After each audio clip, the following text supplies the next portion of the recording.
the heartbeat of a 1950s town. Every town has its voice, and in the 1950s, that voice was made not of machines or traffic, but of sounds that carried through the air like old friends calling one another's names.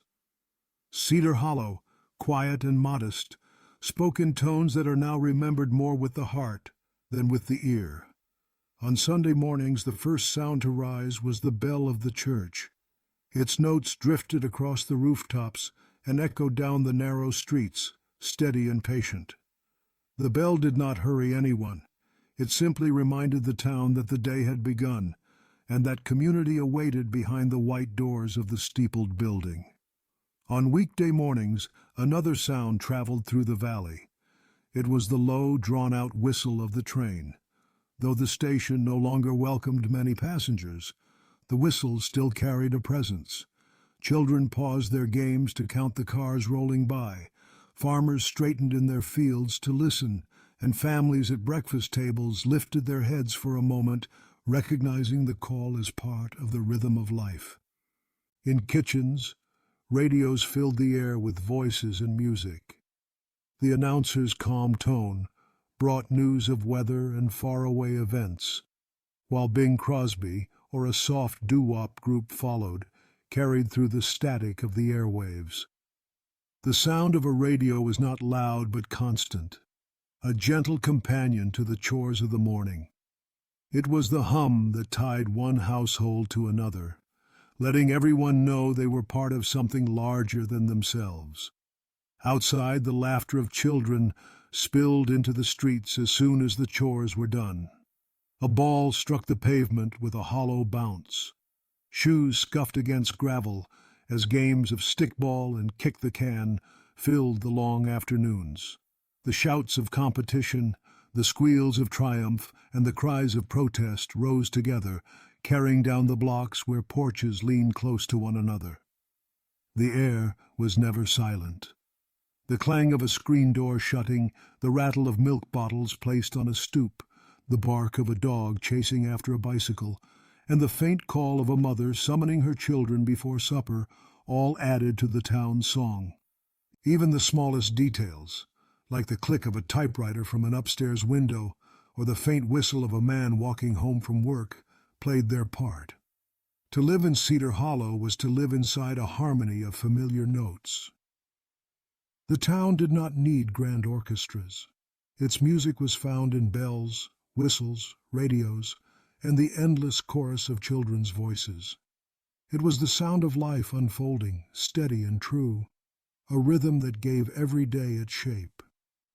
Years later, when people look back, they remembered these sounds not just as noises, but as anchors of memory. A church bell could recall a whole Sunday morning. A train whistle could open the door to an entire season.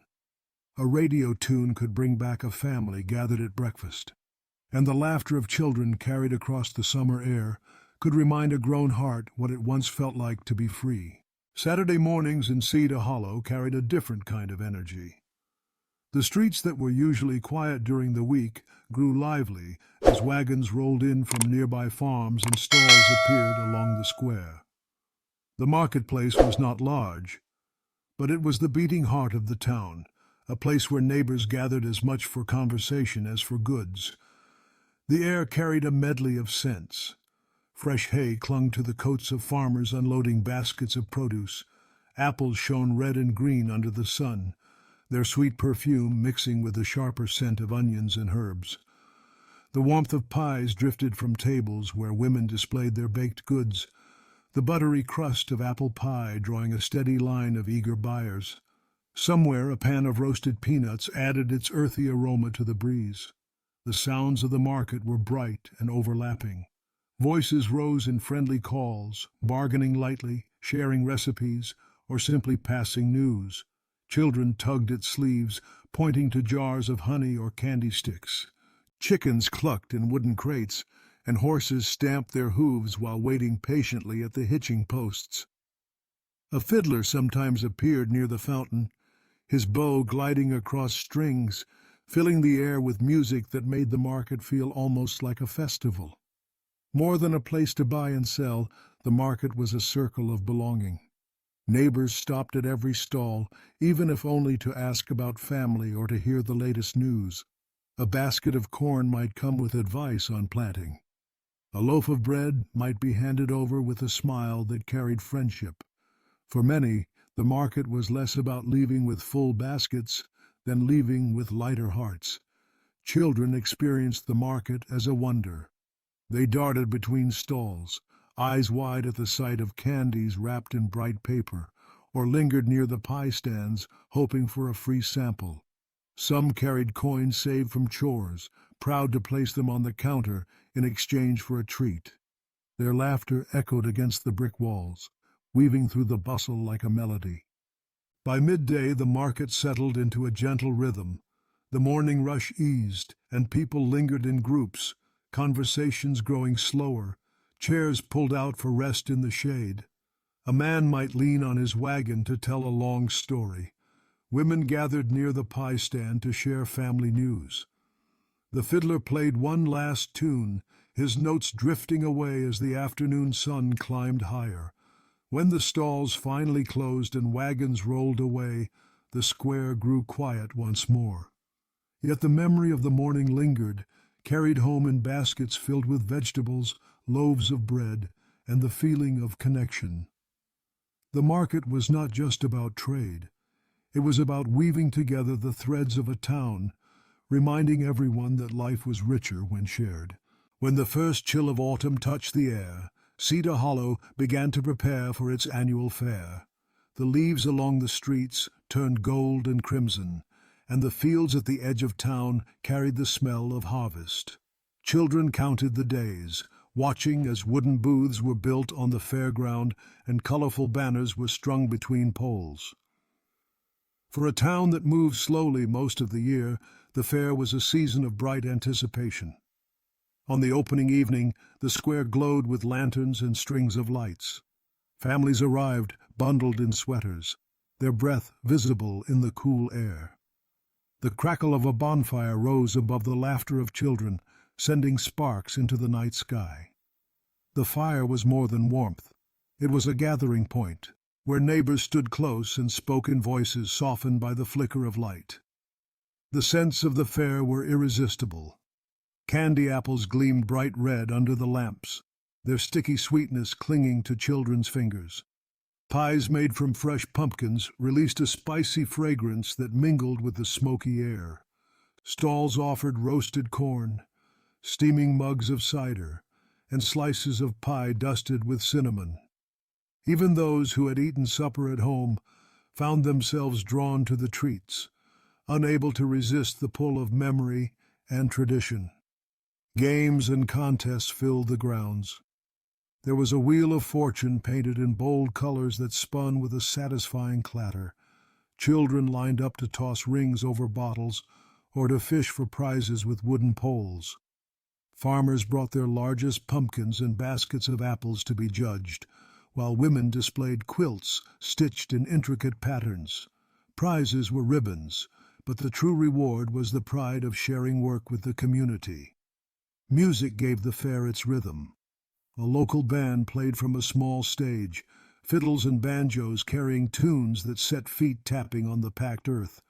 Couples danced in the open space near the fire, their steps simple, their smiles easy. Children twirled in circles, their laughter mingling with the notes of the music. The night seemed to stretch, every sound and every scent layered together into something that felt timeless. As the evening grew late, the fair slowed. Families carried sleepy children toward home, their arms wrapped around prizes and half-finished treats. The bonfire settled into glowing embers, and the music softened until only the crickets filled the night air. The square, once alive with voices, returned to its quiet self, though it now carried the memory of joy. The autumn fair was not only an event, it was a promise that the town made to itself each year, a reminder that even as the seasons changed, the bonds of community endured. For the people of Cedar Hollow, the glow of the fire, the taste of pumpkin pie, and the laughter carried on the cool breeze were more than a celebration. They were proof that life's richest moments were found not in grand spectacles, but in simple gatherings where everyone belonged. There was a time in Cedar Hollow when a single house on a single street became the gathering place for nearly the entire neighborhood. The reason was not the porch, though it was wide and welcoming, nor the kitchen, though it always smelled of coffee and fresh pie. It was the glow of a new invention sitting in the living room, a black and white television that seemed almost magical in its power to draw people together. When the news spread that the Carters had bought the first set in town, curiosity spread just as quickly. Neighbors knocked politely at the door, some with baskets of cookies or jars of preserves, others with only their children tugging at their hands, eager to see what the excitement was about. The Carters welcomed them in, happy to share. Chairs were pulled close, but there were never enough. Soon the living room floor was crowded with children sitting cross-legged, and even the hallway filled with people leaning in to catch a glimpse. The television was small, the screen no bigger than a window pane, but the images that flickered across it felt larger than life. Static crackled, shadows moved, and then clear figures appeared, speaking and singing as if they had stepped directly into the room.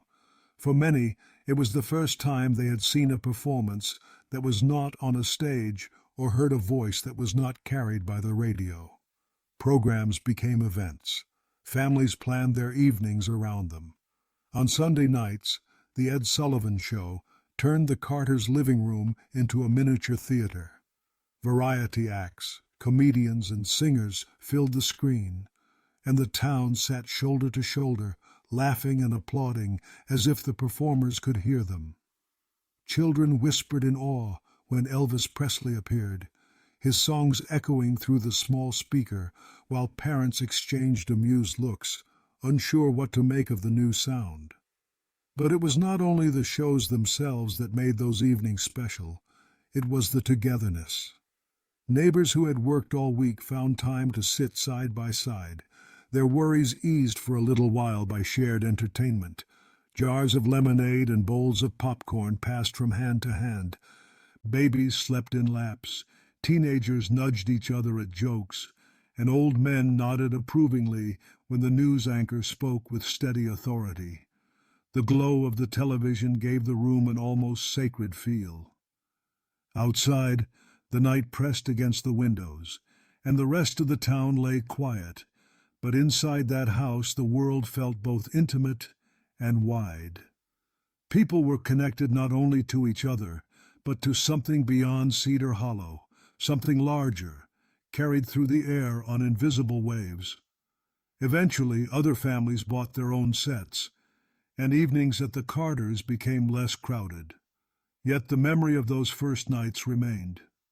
People still spoke of the awe they felt, of the laughter shared, and of the sense of wonder that a small glowing box had brought into their lives. In time, the television became an ordinary piece of furniture, but in those first evenings it was extraordinary. It was not just a screen. It was a bridge, a shared experience that wove the neighborhood closer together.